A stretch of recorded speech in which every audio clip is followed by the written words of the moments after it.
I'm Diana Steele, and I'm here at Fresh Street Market in West Vancouver, and today I'm talking about barley. There are all different kinds of barley. Barley is one of those grains that seems to be forgotten, but I always talk about the benefits of soluble fiber, and barley is very high in soluble fiber.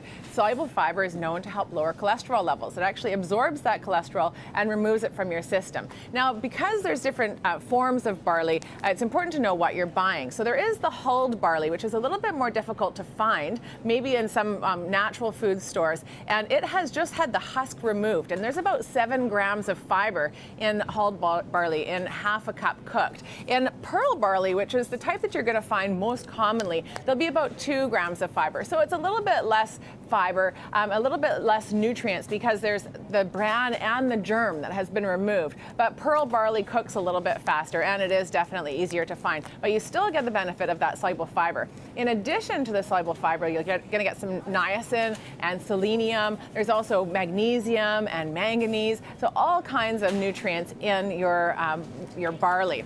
Now, the other forms of barley are pot barley, which I have an example of here, which is sort of a kind of ground barley. It cooks a little bit faster than the hulled barley, but takes a little bit longer to cook than the pearl barley. So the pot barley, or also known as Scotch barley, has a little bit more nutrition and a little bit more fiber in it. This is what a barley looks like if you haven't ever seen it before. These are the little grains, and they end up being a little chewy, really quite a nice texture. You can also get them flattened like a flake, so it'll look like oatmeal in a way, and that will cook a little bit faster.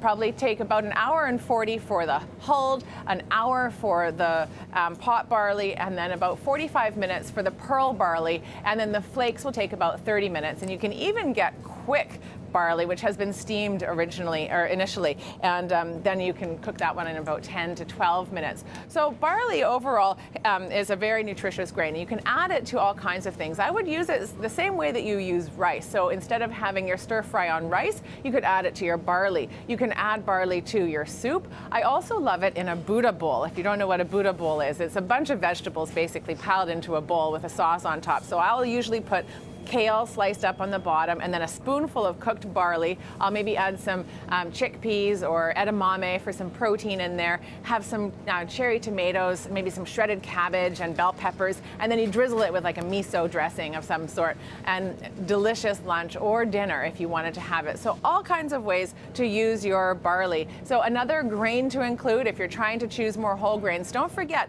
including whole grains, at least 3 servings per day, has been shown to reduce the risk of type 2 diabetes by about 30%. Whole grains are also associated with a reduced risk for heart attack and stroke. They can help lower your blood pressure, and barley tends to have a very low glycemic index, probably one of the lowest of most of the common grains. So it can be a very healthy part of your diet. So don't need to go grain-free. Just remember, though, barley does contain gluten. So for those people that are following a gluten-free diet or have celiac disease, you can't have barley. You can't have either wheat, rye, or barley. Those are the 3 grains with gluten. So hopefully that gives you a little bit more information on this beautiful grain, and you'll include some in your diet.